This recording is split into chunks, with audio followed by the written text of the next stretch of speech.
বাংলাদেশে একদল ইহুদিবাদী পেট্রো ডলারের লালিত মৌলবি বের হয়েছে, ঘুমটাওয়ালা লামাজাবি আহলে হাদিস নামে আহলে খবিশ। ওই লামাজাবি আহলে শায়েখ কুলাঙ্গার আব্দুর রাজ্জাক বিন ইউসুফ নামে একটা আছে। এটা কয় কি কয় হাসরে নবী উম্মতরে তো চিনা দূরে থাক, নিজেই নিজের চিন্তায় পেরেশান থাকবে। আরো জোরে কান নাউজুবিল্লাহ। এই কুলাঙ্গারটা আরেক বক্তব্যে বলে নবী মিজানের পাল্লায় পেরেশান থাকবেন, পাপের পাল্লা ভারী হয় নাকি নেকের পাল্লা ভারী হয়? বলে কি দেখেন, কয় কবরে নবীর রহমত নাই, নবী উম্মতরাও চিনবে না, নিজের মেয়ে ফাতেমাকেও চিনবে না। এত আস্তে নাউজুবিল্লাহ বলবেন। কবরে নবীর রহমত আছে না নাই? ইমানি আওয়াজ দিয়ে বলেন কবরে নবীর রহমত আছে না নাই? এরা অস্বীকার করে, কিন্তু হাদিস কি বলে দেখেন। আল্লাহর হাবিব বলেন কবরে প্রশ্ন হবে মৌলিকভাবে তিনটা। কয়টা? বুখারীর হাদিস, তিরমিজির হাদিস, মান রাব্বুকা ওয়া মা দীনুকা ওয়া মান হাযার রাজুল। রাসূল বলেন কে তোমার রব? আল্লাহ জিজ্ঞাসা করাবেন ফেরেশতার মাধ্যমে কি তোমার দিন। 3 নাম্বার প্রশ্ন কে কি দিয়ে নয়, রাসূলের নূরের চেহারাটা সামনে তুলে ধরে বলবেন এই মানুষটারে চিনো কিনা। আল্লাহু আকবার। আল্লাহর হাবিব বলেন আমারে চিনাটাই হবে তোমার কবরের মূল পরীক্ষা। অবিতুফতানু, আমারে চিনাই হবে মূল কাজ। কারণ যেই ব্যক্তি আমারে চিনে সে সহজেই আমার আল্লাহরে চিনে। নবীরে চিনা ছাড়া আল্লাহরে চিনার রাস্তা আছে তো? যেই ব্যক্তি আমারে চিনে সে ইসলামও চিনে, ঠিক কিনা? মান রাব্বুকা ওয়া মা দীনুকা সহজেই চিনবে আমারে যদি চিনে। আল্লাহর হাবিব আরো বলেন আল কবরু রাউদাতুম মিন রিয়াদিল জান্নাহ আও হুফরাতুম মিন হুফারিন নার। কবরের চিত্রটা হবে দুইটা, হয় জান্নাতের টুকরা না হয় জাহান্নামের টুকরা। আমারে দেখে চিনলে হবে জান্নাতের টুকরা, আমারে দেখে না চিনলে কবর হবে কি জাহান্নামের। কথা কন না? দেখে চিনলে হবে জান্নাতের টুকরা হাদিস, আর দেখে না চিনলে হবে জাহান্নামের টুকরা। কিভাবে রাসূলের রহমত আপনার কবরে আল্লাহ পৌঁছাবেন দেখেন। মুসলিমের বর্ণনা, সহিহ মুসলিম। আল্লাহর হাবিব বলেন আমার নূরের চেহারাটা দেখে যদি তুমি চিনে যাও, 6টা নিয়ামত তোমার কবরে পাঠিয়ে দিয়ে কবরটারে জান্নাতের বাগান করে দিবেন আল্লাহ। আল্লাহু আকবার। কয়টা নিয়ামত? 6টা। আমারে চিনলে 6টা নিয়ামত তোমার কবরে পাঠিয়ে দিবেন আল্লাহ। কি কি নিয়ামত দেখেন হাদিস। আল্লাহর হাবিব বলেন আফরিসুহু মিনাল জান্নাহ। রাসূলুল্লাহ বলেন আমার নূরের চেহারাটা দেখে যদি তুমি চিনে যাও, ডাক দিয়ে আমার আল্লাহ বলবেন আমার যেই বান্দাটা রাসূলের চেহারা দেখে চিনে গেছে ওই বান্দার কবর আমি আর আগের মতো রাখবো না। এই মুহূর্তে বান্দার পিঠের নিচে জান্নাতের তোশক বিছিয়ে দাও। কি আসবে?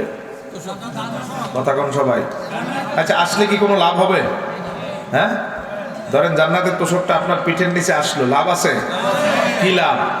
নিচের সাপ, বিচ্ছু, বিষধর কিছু আর এই বিছানা ভেদ করে আপনার পিঠে আসতে পারবে না, শরীরে আসতে পারবে। আল্লাহু আকবার। তো রহমত নাই? আছে। আওয়াজ দেন না কেন জোরে? রহমত আছে না নাই?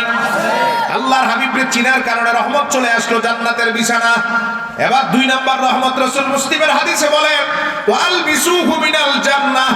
আমার নূরের চেহারাটা দেখে যদি চিনে যাও, সাথে সাথে ডাক দিয়ে আমার আল্লাহ বলবেন দুনিয়ার মানুষ তো তারে সামান্য সাদা কাপড়ে দাফন করে দিল, আমি আল্লাহ এই সামান্য কাপড়টা শরীরে দেখতে চাই না, টান দিয়ে ছিঁড়ে খুলে ফেলে দাও। আল্লাহর আদেশ মতো ফেরেশতারা টান দিয়ে কাপড়ের কাপড়গুলো ছিঁড়ে খুলে ফেলে দিবে। আল্লাহ বলবেন আমার বান্দা যেহেতু নবীরে চিনে, এই দামি বান্দার শরীর আবৃত করার জন্য জান্নাতের পোশাক আনো। আছে না নাই? তোশকটাও চলে আসলো জান্নাত থেকে, কাপড়টাও জান্নাতের। এবার 3 নাম্বার নিয়ামত ঘোষণা করেন আমার রাসূল যদি আমারে চিনো, ডাক দিয়ে আমার আল্লাহ বলবেন ওয়াসি কবরাহু মাদা বাসারি। মানুষ তো তোমার 3.5 হাত বাই 2 হাতের কবরে রেখে আসলো, ঠিক না ভাই? ছোট না বড়? ছোট না বড়? না বড়।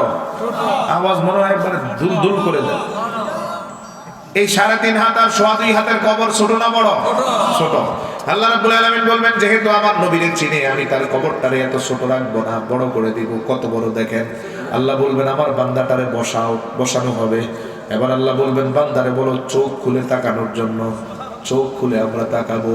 রাসূলুল্লাহ বলেন আল্লাহ ডাক দিয়ে ফেরেশতারে বলবেন তার নজরের দৃষ্টি সীমাটা শেষ যেখানে গিয়ে ঠেকে কবরটারে এই মুহূর্তে তত বড় বানায় দাও। চোখটা খুললে কি দেখেন? উপরে তাকাইলে উপরে তাকালে কি দেখেন? সেই মুসলিমের হাদিস সাক্ষী রেখে আজকে আকীদা নেন। আল্লাহর হাবিবরে দেখে যদি চিনে যেতে পারে, দুনিয়ায় যদি সম্পর্কটা ওই মাত্রায় রাসূলের সাথে রাখতে পারেন, আদবের সাথে যদি রাসূলুল্লাহর কদমে হাজির থাকতে পারেন, বেয়াদবি যদি রাসূলুল্লাহর কদম থেকে ছেড়ে দিতে পারেন, ফতুয়াবাজি বন্ধ করে যদি ভালোবাসা দিতে পারেন, আল্লাহর হাবিবের চেহারা চিনলেই আপনার কবর হয়ে যাবে আকাশ পরিমাণ বড়। ছোট না বড়? কথা কন। এবার 4 নাম্বার নিয়ামত, একের পর এক রহমত আসতেছে। আবার রাসূল বলেন ওয়ারাব্বির কবরাহু বিনুরিল জান্নাহ, এই বিশাল দিগন্ত জোড়া কবরটারে আলোকিত করার জন্য আল্লাহ বলবেন সব নূরগুলো জান্নাত থেকে নিয়ে আসো। আপনি কবরে না জান্নাতে? আপনি কবরে, আপনি কবরে না জান্নাতে? কিন্তু সব নিয়ামত গুলো চলে আসলো জান্নাত থেকে, ঠিক না বলেন? এটা এখন আর কবর না, জান্নাতের টুকরা। এখন কি ওই যে আমরা বলি না আল্লাহ জান্নাতের টুকরা বানায় দাও, এই 6 নিয়ামত দিয়ে আল্লাহ জান্নাতের টুকরা বানাবে। রহমত নাই? নাই নাই। আহলে হাদিস তো কয় নাই। কথা কয় আহলে হাদিস তো কয় নাই। আছে না নাই? তার মানে আহলে হাদিসের সাথে ইসলামের সম্পর্ক, কবরে নবীর রহমত ঠিকই আছে। যারা অস্বীকার করে তাদের সাথে কোরআন হাদিসের সম্পর্ক নাই, ঠিক কি না? আর আমরাও দেখি আসলেও নাই, কোরআনের সাথেও নাই, হাদিসের সাথেও নাই, ইসলামের সাথেও নাই। তাদের সাথে সরাসরি সম্পর্ক ইসরায়েলি ইহুদিদের সাথে, ঠিক কি না বলেন? এজন্য যত বিবৃতি দেয়, বক্তব্য দেয়, সবগুলো ইহুদিদের কাছে যায়। এক শায়েখ বলতেছে কয় ইহুদিরা এখন আর শিরিক করে না, অতএব ইহুদিদের সাথে যুদ্ধে জয় হওয়া সম্ভব না। ফিলিস্তিনের বাইদের ব্যাপারে বলতেছে ইহুদিরাই জিত। আচ্ছা কোন আপনি বলেন, আমি বন্ধ করলাম। এই কথাটা কি মুসলমানের পক্ষে না ইহুদির পক্ষে? বলতেছে মুসলমান শায়েখ, ডক্টর জাকারিয়া নামে এক গুমটাওয়ালা। আচ্ছা আরেক বদমাশ বলতেছে, ভারত থেকে আসে মূর্খটা, কয় আগের নবী সব ইহুদি ছিলেন। কোন নবী ইহুদি ছিলেন? মিথ্যা তথ্য দিয়ে ইহুদিদেরকে খুশি করতে চায়। এজন্যই করতে চায় কারণ ইহুদিদের পেট্রো ডলারে তোমাদের পেট চলে, ঠিক কিনা বলেন? এজন্য তোমরা ইহুদিদের পক্ষেই সাফাই গাও, যত বক্তব্য দাও সব ইহুদিদের পক্ষে। ইহুদিরা ইসরাইল ফিলিস্তিনে আক্রমণ করে, কোনো বিবৃতি নাই। ফিলিস্তিনে একবার আক্রমণ করছে, এরা একের পর এক বিবৃতি দেওয়া শুরু। কারণ কলিজায় গিয়ে আঘাত করছে, ঠিক কিনা? যেখান থেকে অর্থের যোগান সেখানে আঘাত করার পর আর শায়েক চুপ থাকতে পারে? তো তোমাদের সম্পর্ক ইসলামের সাথে না, তোমাদের সম্পর্ক ইসরায়েলের সাথে, ঠিক কিনা বলেন? নবীর রহমত আছে না নাই? এবার 5 নাম্বার রহমত কত বড় দেখেন, আপনার কবরেও হবে। যদি সম্পর্কটা রাসূলের সাথে জাগায় দিতে পারেন, আল্লাহর হাবিব বলেন যদি আমার নূরের চেহারাটা দেখে চিনতে পারো, তোমার কবরে তোমারে আর কেউ নয়, ঘুম পাড়ায় দিবেন স্বয়ং আমার আল্লাহ। কে ঘুম পাড়াবেন? মা যেমন তার শিশুরে ঘুম পাড়ায়, আল্লাহ ঘুম পাড়াইবেন। নবী শব্দগুলো বলে দেন, আল্লাহ বলবেন নাম নাম নাম কানাও মাতিল আরুস। আল্লাহ বলবেন বান্দা ঘুমাও ঘুমাও ঘুমাও, কোনো চিন্তা নাই, সব দুশ্চিন্তা আমি আল্লাহ নিজে সরাই দিচ্ছি। ঘুম পাড়াবেন কে? আল্লাহ। রহমত তো নাই? কবরে আছে না নাই? 6 নাম্বার রহমত। এবার রাসূলুল্লাহ সরাসরি ঘোষণা করেন আফতাহু লাহু বাবান ইলাল জান্নাহ। ডাক দিয়ে আমার আল্লাহ বলবেন যেহেতু এই বান্দার সম্পর্ক নবীর সাথে, কার সাথে? নবীরে দেখে চিনলো কিনা? সম্পর্ক কার সাথে? আল্লাহ বলেন যেহেতু বান্দার সম্পর্ক নবীর সাথে, এজন্য এই বান্দার কবরের সম্পর্ক আমি আল্লাহ সরাসরি করে দিব জান্নাতের সাথে। রাসূল বলেন আফতাহু লাহু বাবান ইলাল জান্নাহ। আল্লাহ বলবেন ফেরেশতারা, ও ফেরেশতারা এই কবর থেকে জান্নাত পর্যন্ত সরাসরি দরজা খুলে দাও। সুবহানাল্লাহ। আপনাদের খুব কষ্ট হইতেছে? হ্যাঁ, তো রহমত আছে না নাই? দুনিয়া তো রাসূলের রহমত, কবরেও রহমত, হাসরে নাই। হাসরে নাই? হাসরে নবীর রহমত আছে? আওয়াজ আরো জোরে দিতে হবে। ওই লামাজাবি আহলে শায়েখ কুলাঙ্গার আব্দুর রাজ্জাক বিন ইউসুফ নামে একটা আছে। এটা কয় কি? কয় হাসরে নবী উম্মতরে তো চিনা দূরে থাক, নিজেই নিজের চিন্তায় পেরেশান থাকবে। আরো জোরে কাম নাউজুবিল্লাহ। এই কুলাঙ্গারটা আরেক বক্তব্যে বলে নবী মিজানের পাল্লায় পেরেশান থাকবেন, পাপের পাল্লা ভারী হয় নাকি নেকের পাল্লা ভারী হয়? এই কথা বলার পরে কি আর ঈমান থাকে? ঈমান তো এদের কাছে ঈমান তো মূল না, মূল হলো ইসরাইল, ঠিক না? ইসরায়েলের ইহুদিদের এজেন্ট, মোসাদের এজেন্ট হয়ে যারা কাজ করে, এদের কাছে ঈমান দামি এই জন্য এমন এমন কথা বলে রাসূলুল্লাহ শানে যেগুলো কোনো ইমানদারের মুখ দিয়ে বের হবে না, ঠিক কিনা বলেন? হাসরে নবীর রহমত আছে? আওয়াজ দেন। কেমন রহমত দেখেন। এক নাম্বার, আল্লাহর হাবিব বলেন সবাই তো দাঁড়িয়ে থাকবে হাসরের ময়দানে, বসার জন্য চেয়ার পাবে শুধু নবীরা। ইউদাউলিল আম্বিয়া মানাবিরু মিন নূর, 2 লক্ষ নূরের চেয়ার, 2,24,000 নূরের চেয়ার সাজাবেন হাসরের ময়দানে আমার আল্লাহ। কয় লক্ষ? সব নবীর নাম খোদাই করা থাকবে, সব নবীর মাথার উপরে থাকবে আমার নবীর চেয়ার। সুবহানাল্লাহ। সবচেয়ে বড় চেয়ারটা নবীজির, কিন্তু নবীজি বলেন ইয়াজলিসুন আলাইহা, সব নবী নাম দেখে দেখে গিয়ে চেয়ারে বসে যাবে। বসার পরে দেখা যাবে একটা চেয়ার খালি, সেটা আমার, আমি বসবো না। রাব্বুল আলামিন জিজ্ঞেস করবেন হাবিব কেন বসেন নাই? নবীজি ওই ময়দানে জবাব দিবেন, মুস্তাদে নবীজি ওই ময়দানে জবাব দিবেন। মৌজাম তাবরানীর বর্ণনা, ইমাম তাবরানী মৌজামুল কাবীরে বর্ণনা করেন, যখন আমার আল্লাহ জিজ্ঞেস করবে হাবিব সব নবীর মাথার উপরের বড় চেয়ারটা আপনার, আপনার চেয়ারের উপরেই কুরসি। সুবহানাল্লাহ। এত বড় চেয়ারের পরেই কেন বসেন না? রাসূল বলবেন আমার উম্মতের পেরেশানিতে রেখে আমি নবী চেয়ারে বসবো না। একটু চিন্তা করে দেখেন, সব নবী চেয়ার পাওয়ার পরে বসে গেছে, ঠিক কিনা? কোন নবী উম্মতের চিন্তা করে নাই। নূর নবীজি আমাদের চিন্তার কারণে চেয়ারে বসবেন না। রব্বুল আলামিন জিজ্ঞাসা করবেন কি আপনার চাহিদা চাওয়া আমার কাছে বলেন, কারণ আমি সূরা দুহাতে আপনারে আগেই ওয়াদা করে রেখেছি, ওয়ালা সাওফা ইউতিকা রাব্বুকা ফাতারদা। ও হাবিব, কিয়ামতের ময়দানে আপনার সন্তুষ্টি পর্যন্ত আমি আল্লাহর দেওয়া বন্ধ হবে না। অতএব আপনি চান, চাইলেই দিব, যতক্ষণ খুশি না হবেন ততক্ষণ আমার দেওয়া বন্ধ নাই। তো রাসূল চান, প্রথম আর্গুমেন্ট নবীজি করবেন আল্লাহর দরবারে, আল্লাহ কেন বসি নাই শোনেন। রব্বুল আলামিন আপনি আদমের উম্মত, আদমের সন্তানগুলোর আগে পাঠাইছেন, মৃত্যু আগে, হিসাবও আগে হবে। তারপরে নবীর উম্মত, তারপরে নবীর উম্মতের হিসাব, তারপরে নবীর উম্মতের হিসাব, এমন করে করে সবার শেষে আমার উম্মত, ঠিক কিনা? এ ভাই একটু চা দাও না, কিছু না, একটু গরম পানি বা কিছু। তো আমাদের উম্মত আসছে সবার, আমরা আসছি সবার, বিচার হবে সবার। আল্লাহর হাবিব সাল্লাল্লাহু আলাইহি সাল্লাম বলেন এই কষ্টের জায়গাটাতে আমার উম্মতরে রেখে আমি চেয়ারে বসবো না। আল্লাহ রাব্বুল আলামিন বলেন আপনি কি চান? নবীজি বলেন রব্বুল আলামিন আমার উম্মতরে পাঠাইছেন সবার শেষে, কিন্তু বিচার করতে হবে আদমের সন্তানদেরও আগে। আমাদের শেষের বিচারটারে যিনি আগায় নিয়ে আসবেন তিনি রাহমাতুল লিল আলামিন। রহমত আছে না নাই? আল্লাহর হাবিব বলেন এই জায়গাতে কষ্টটা দূর করে দেওয়ার পরে আরেকটা কষ্ট দূর করার জন্য আমি নবী দৌড় দিয়ে আরেক জায়গায় যাব। ওই কষ্টটা আরো বড় কষ্ট। সূর্যটা এখন লক্ষ কোটি মাইল দূর থেকে তাপ দেয়, ঠিক কিনা? শরীরে তাপ লাগে? কথা কও। বুখারীর বর্ণনা, সূর্য আস্তে আস্তে একটা সময় 1 হাত বা 1 বিগত মাথার উপরে আসবে কিয়ামতের মাঠ। এক বিগত আসলে কি হবে নবীজি বলেন না, এইটুকু বলছেন যখন আসতে থাকবে মাথাটা ফেটে মগজগুলো নাক দিয়ে নাকের সর্দির পানির মতো পড়তে থাকবে। আসতে থাকবে, আবার মাথা জোড়া লাগবে, আবার ফাটবে, আবার জোড়া লাগবে, আবার ফাটবে। প্রতি সেকেন্ডে কতবার এমন হবে একমাত্র জানে কে? আল্লাহ। সহ্য করতে পারবেন?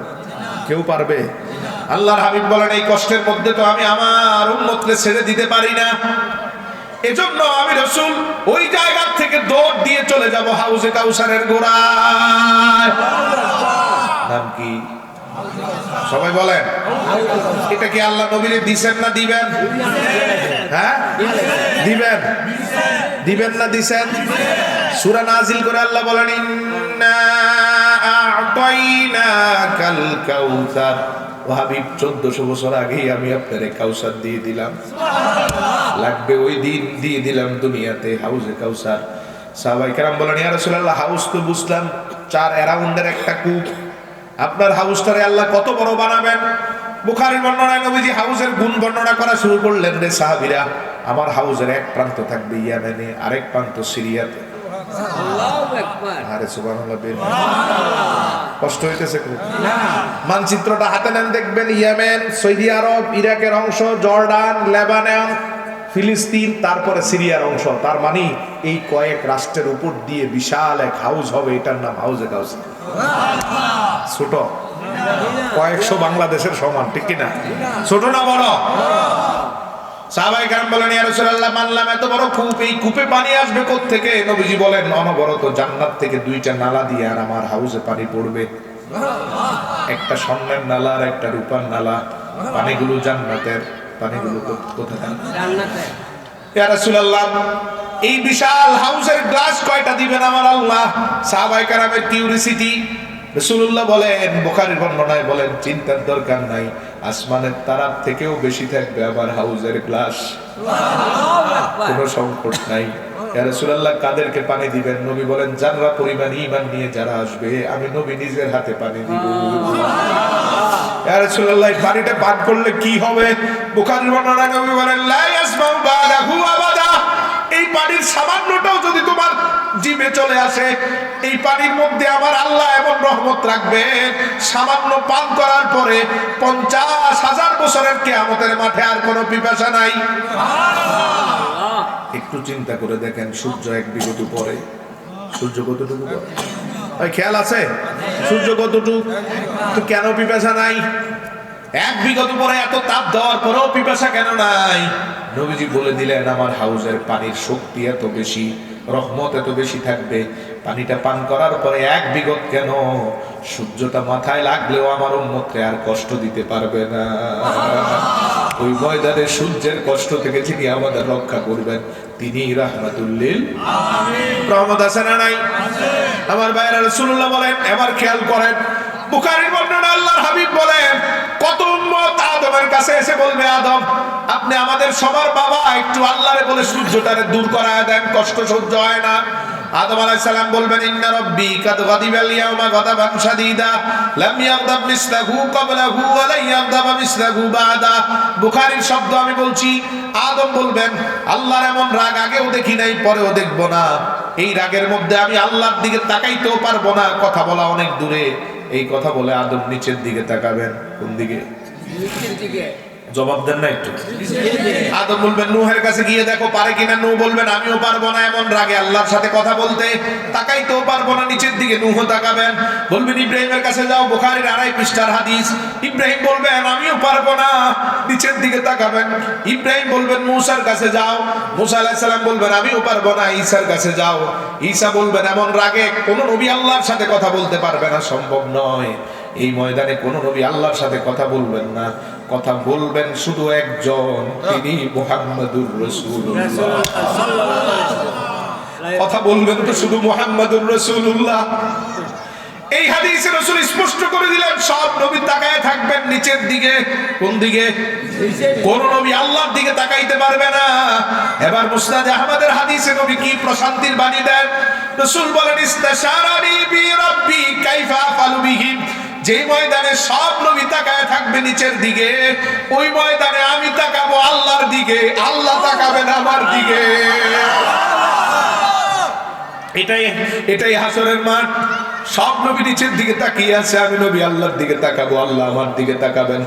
আমার দিকে তাকিয়ে আল্লাহ বলবেন, কাইফা আফালু বিহিম। হাবিব, বিচার এখনো শুরু হয় নাই, আপনি আমারে আগেই বলে দেন, আপনার উম্মতের সাথে কেমন ব্যবহার করলে আজকে খুশি। আস্তে কোন সুবহানাল্লাহ। আল্লাহ আমারে বলবেন, আপনি বলে দেন কেমন ব্যবহার করব। রাসূলুল্লাহ বলেন, আমি আল্লাহরে বলবো, কামা শিতা ইয়া রাব রব্বুল আলামিন। এরা আমার উম্মত, তার থেকে বড় পরিচয় আপনার বান্দা। আমি আমার উম্মত গুলারে আপনার হাতে সুপর্দ করে দিলাম। আমি একটা কথাও বলবো না, বলবো আপনি যা চান। রাসূলুল্লাহ বলেন, আবার আমার আল্লাহ বলবেন কেমন ব্যবহার করব। নবীজি বলেন, আমি আবার বলবো আপনার ইচ্ছা। রাসূলুল্লাহ বলেন, আমি যখন বলতে চাচ্ছি না, তখন আল্লাহ বলবেন, হাবিব, আমি হাদিসের অনুবাদটা শুধু বলি। আল্লাহ বলবেন, হাবিব, আপনি তো জান্নাতে যাবেন, আপনার সাথে আপনার নূরের নজর দিয়ে 70,000 উম্মতরে বাছাই করেন। লাইসা আলাইহিম হিসাবুন ওয়ালা আযাব। আপনি যাদেরকে বাছাই করবেন তাদের হিসাবও নাই, আযাবও নাই। বিনা হিসাবে আপনার রহমতের কারণে আমি নবী, আমি আল্লাহ এই 70,000 রে জান্নাতে দিয়ে দিব। কত হাজার? এই পিছনের ভাইয়েরা কি ভাই, কথা বের হয় না? কত হাজার? বিনা হিসাবে জান্নাতে। খুশি না বেজার? আওয়াজ দেন আরো জোরে, খুশি না বেজার? নবী বলেন, না আমি খুশি না। কেন নবী খুশি না? নবীজি বলেন, আমি তো 70,000-এর নাজাতের জন্য দাঁড়াই নাই, আমি দাঁড়িয়েছি আমার টোটাল উম্মতরে জান্নাতে নেওয়ার জন্য। এজন্য আমি খুশি না হয়ে আল্লাহর দিকে তাকায় থাকবো। বুখারী তো এই অংশটা বর্ণিত আছে, আল্লাহ যখন আমি আল্লাহর দিকে তাকায় থাকবো তখন আল্লাহ বলবেন, হাবিব এই 70,000-এ যখন আপনার মনোভূত হয় নাই তখন আপনি 70,000-কে 70টা ভাগ করেন। কয় ভাগ? আচ্ছা, প্রতি ভাগে কয়জন করছে খেয়াল আছে? না, 70,000 মানুষ ভাগ করছে 70টা, প্রতি ভাগে কয়জন? 1000। আল্লাহ বলবেন এই 70,000-এর 70 ভাগ করে আলাদা আলাদা করেন। বুখারীর অংশে আছে এই হাদিসটা। এবার আল্লাহ বলবেন, হাবিব প্রতি ভাগের সাথে নতুন 70,000 করে নিয়ে যান। সংখ্যা আগের মতোই আছে? হ্যাঁ, আগের মতো আছে না বাড়ছে? 70,000 প্রথম, তারপর 70 ভাগ দিয়ে আবার প্রতি ভাগের সাথে 70,000 করে করে। লাইসা আলাইহিম হিসাবুন ওয়ালা আযাব। বুখারীর বর্ণনা, তাদের হিসাবও নাই, আযাবও নাই, মিজানও নাই, ফুলচারাতও নাই। নূর নবীর নূরের নজরের রহমতের কারণে সেই হিসাব বিনা হিসাবে জান্নাত। আল্লাহর হাবিব বলেন, আমি যখন দেখব, এটা হাদিস, সহিহ হাদিস, এমনটাই হবে চিত্র। আমি যখন দেখবো আমি না চাইতেই আমার আল্লাহ আমারে এমন বড় বড় নিয়ামত দিচ্ছেন, এবার আমি মনে মনে ভাবলো, না চাইতেই যদি এমন দেন, চাইলে তো আমার আল্লাহ আরো বেশি দিবেন। উম্মতের নাজাতের জন্য আমি প্রথম জবান খুলে বলবো, ইস্তাজিদনি ইয়া রব, ওগো আল্লাহ বিনা হিসাবে জান্নাতের তালিকাটা আরো একটু বড় করে দেন। সুবহানাল্লাহ, জোরে কোন সুবহানাল্লাহ। কষ্ট লাগে আপনাদের? আমার আপনার জন্য এটা এমনটা করতেছেন, ঠিক কিনা? কোন নবী আল্লাহর দিকে তাকানো না, কথাও বলেন না, একটা বারের জন্য আল্লাহর কাছে আর্গুমেন্টও নেন না, উপরের দিকেও তাকান না, নিচের দিকে তাকিয়ে আছেন, আর নবীজি চেয়ে চেয়ে আমাদের জান্নাতে নিচ্ছেন। সুবহানাল্লাহ। এরপর আল্লাহ মাযহাবি আহলে কবিশের দল কয় নবীর রহমত নাই। নাউযুবিল্লাহ। আরো জোরে নাউযুবিল্লাহ। নবীর রহমত আছে না নাই? তোদের মতো খবিশের সাথে ইসলামের সম্পর্ক নাই, ঠিক কিনা বলেন? ইসরায়েলি ইহুদিদের দালালদের সাথে ইসলামের সম্পর্ক নাই। আল্লাহর হাবিব সাল্লাল্লাহু আলাইহি সাল্লাম বলেন, আমি আবার আল্লাহরে বলবো, আল্লাহ বিনা হিসাবে জান্নাতের তালিকাটা একটু বড় করেন। আমি এই একটা শব্দ বলার কারণে আল্লাহ আরো খুশি হয়ে বলবেন, হাবিব এবার 1000 দিয়ে নয়, যাদের নাজাত দিয়ে দিলাম প্রতি একজন করে করে আলাদা করেন। এবার প্রতি একজনের সাথে এখান থেকে 70,000 করে করে নিয়ে যান। তিরমিজির হাদিসে নবী একটু ধারণা দিলেন, শোনেন ভাই, তিরমিজির হাদিসে বলেন, এমন করে করে আমি চাওয়ার কারণে হিসাব শুরুর আগেই বিনা হিসাবে আমার 3 ভাগের 1 ভাগ উম্মত জান্নাতি।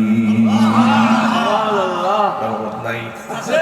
আর আওয়াজ দেন, ইমানে আওয়াজ দিয়ে বলেন রহমত আছে না নাই? আল্লাহর হাবিব বলেন, এরপরে বিচার শুরু হবে। কি অবস্থা দেখেন। আনাস ইবনে মালিক নবীজির কাছে এসে বলেন, ইয়া রাসূলুল্লাহ, কিয়ামতের ময়দানে যদি আমি আটকে যাই, আমি আপনার কাছে সুপারিশ ভিক্ষা চাইতে আসলাম, যদি আটকে যাই আপনি আমার জন্য সুপারিশ করবেন। সালতুন নবী সাল্লাল্লাহু আলাইহি ওয়াসাল্লাম আইয়াশফা আলী ইয়াউমাল কিয়ামা, আপনি আমার জন্য সুপারিশ করবেন। নবী বলেন, অবশ্যই করব। সুবহানাল্লাহ। আনাস সুপারিশ চাইছে কার কাছে? নবীজির কাছে। বলেন না, কার কাছে চাইছে? একটা মাসালা আছে, এজন্য জিজ্ঞেস করতেছি, কার কাছে চাইছে? নবীজির কাছে। সাহাবী সুপারিশ চাইছে নবীর কাছে, ঠিক তো?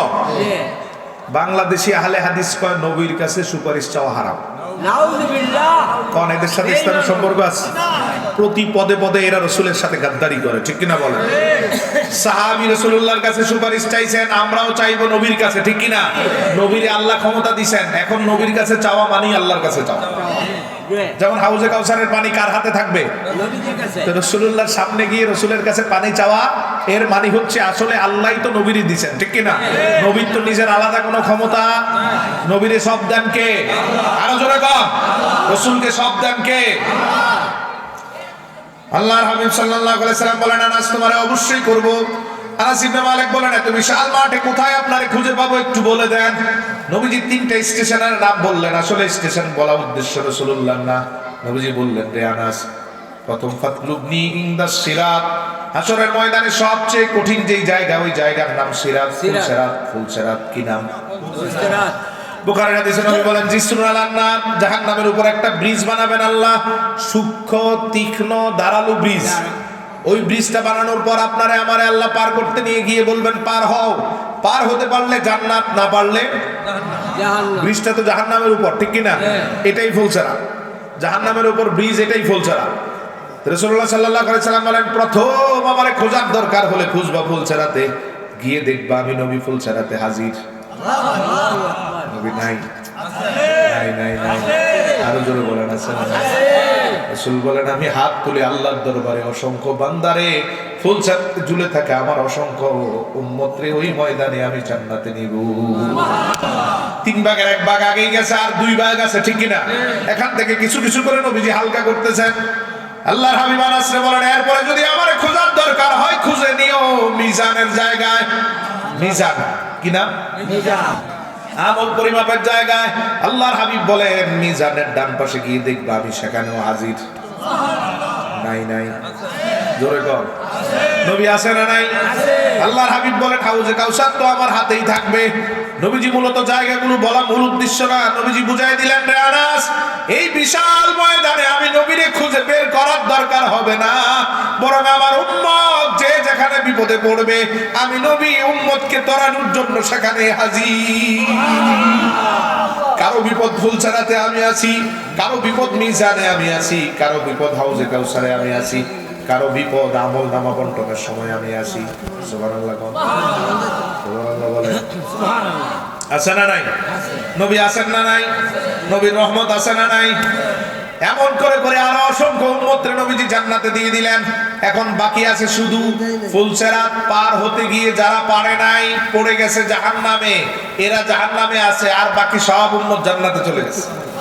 সুবহানাল্লাহ কর। জাহান্নামীদেরকে তো নবী ভুলে যাবে? জি না। হ্যাঁ, আমরাও তো পড়ে যেতে পারি, ঠিক কিনা? পড়বে কারা জানেন? আমি লিস্ট দেই। 1 নাম্বার, সকল সুদখোর ফুলসিরাত পার হতে পারবে না, জাহান্নামে পড়বে। সুদখোর ফুলসিরাত পার হতে পারবে? জোরে বলেন। ফিক্সড ডিপোজিট ওয়ালা ফুলসিরাত পার হতে পারবে? এফডিআর ওয়ালা এফডিআর এর ইন্টারেস্ট, এফডিআর এর এগেইনস্টে ইন্টারেস্ট গ্রহণকারী ফুলসিরাত পার হতে পারবে? জীবন মরণ বিমান নামে যারা সুদ খায় ফুলসিরাত পার হতে পারবে? বেনামাজি, পর্দাহীন নারী, পরকীয়ার সম্পর্কে জড়িয়ে যাওয়া যুবক যুবতী, বিয়ের আগে রিলেশনে জড়ানো মানুষ, এগুলো কেউ ফুলসিরাত পার হতে পারবে? পড়ে যাবে কই? নামাজ পড়ে না, কই যাবে? এবার সিদ্ধান্ত নেন, আপনি যদি ফুলসিরাত পার হতে গিয়ে নিচে পড়ার ইচ্ছা জাগে তাহলে এই কাজগুলো করেন। আর যদি মনে করেন এত বিশাল এই কঠিন জায়গায় আমারে অবশ্যই পাড়ি দিতে হবে, তাহলে এই বিপদের কাজগুলো করা যাবে। রহমত আছে না নাই? আল্লাহর হাবিব বলেন, জাহান্নামীদেরকেও আমি নবী ভুলবো না, বরং জাহান্নামী যখন আগুনে জ্বলতে থাকবে আমি আল্লাহর দরবারে তত বড় করে রহমত চাইতে থাকবো। এতক্ষণ আমি আল্লাহর দরবারে রহমত চাইলাম হাত তুলে, কথা বলে, আল্লাহর দিকে তাকিয়ে, কিন্তু যখন দেখবো আমার উম্মত জাহান্নামে জ্বলে আমি আর সহ্য করতে না পেরে আল্লাহর সামনে সিজদায় পড়ে যাব। যেহেতু জাহান্নামীরা কষ্টে আছে, এজন্য আমি সিজদায় পড়বো। সিজদায় পড়ার পরে আল্লাহ কি বলবেন? বুখারী, আল্লাহ বলবেন, ইরফা রাসাকা ইয়া মুহাম্মদ, গো হাবিব মাথা উঠান, আর নামিয়ে রাখার দরকার নাই। সালতুতা ওয়াসফা তুসাফা ওয়া কুল তুসমা, এই ময়দানে আপনারে আমি আল্লাহ আগেই ওয়াদা দিয়ে দিয়েছি, আপনি চাইলেই দিব, বললেই শুনবো, সুপারিশ করলেই জান্নাতি বানাবো। আল্লাহু আকবার কর। মাথা উঠিয়ে নবীজি বলবেন, পুরো ময়দানে একটাই আওয়াজ দেখবো আমি, নাফসি নাফসি। সব নবীরা কি বলতেছে? আমি মাথা উঠানোর পরে আমি নবীদের মতো আওয়াজ দিব না, আমি ব্যতিক্রম আওয়াজ দিয়ে বলবো, উম্মতি উম্মতি। রব্বুল আলামিন আমার জাহান্নামী উম্মতগুলোরে বের করান। আমি এই আওয়াজ দেওয়ার পরে ফায়াহুদ্দুলি হাদ্দান, রব্বুল আলামিন জাহান্নামে একটা সীমানা দিয়ে বলবেন, এই সীমার ভিতরে নবীর যত উম্মত রাসূলের রহমতের কারণে বের করে জান্নাতে নিয়ে যাও। আমি বলার কারণে সাথে সাথে এখান থেকে বের করে জান্নাতে নিয়ে আসবে। রহমত নাই? আওয়াজ দেন, রহমত আছে না নাই? আরো জোরে বলেন। আল্লাহর হাবিব সাল্লাল্লাহু আলাইহি সাল্লাম বলবে, এবার তাকিয়ে দেখবো সবাই তো বের হতে পারে নাই, আমি আরেকটা সিজদা দিব। 2 নাম্বার সিজদা। কত নাম্বার? দ্বিতীয় সিজদায় পড়ার পরে আল্লাহ আবার বলবেন, মাথা উঠায় বলেন, আমি আবার বলবো, উম্মতি উম্মতি। আমার জাহান্নামী উম্মতগুলো কষ্টে আছে, বের করেন। আমার এই কথার পরে রব্বুল আলামিন আরেক দলকে বের করে জান্নাতে দিয়ে দিবেন। এবার তাকায় দেখবো দাগি দাগি আসামিগুলো সারা সবাই বের হয়ে গেল। আরেকটা সেজদা দিব। আল্লাহ বলবেন হাবিব আর কত সেজদা দিবেন? এবারের পর যাতে আর সেজদা দিতে না হয় এজন্য রব্বুল আলামিন বলবেন আখরিজ মান ক্বালা লা ইলাহা ইল্লাল্লাহু মুখলিসা। রব্বুল আলামিন বলবেন হাবিব আর সেজদা দেওয়ার দরকার হবে না। এবার আপনি জাহান্নামের দিকে তাকিয়ে জীবনে একবার যারা লা ইলাহা ইল্লাল্লাহু মুহাম্মাদুর রাসূলুল্লাহ এই সাক্ষ্যটা একবার যারা অন্তর থেকে দিয়েছে ওই সমস্ত সব উম্মতগুলোরে জাহান্নাম থেকে বের করে নেন।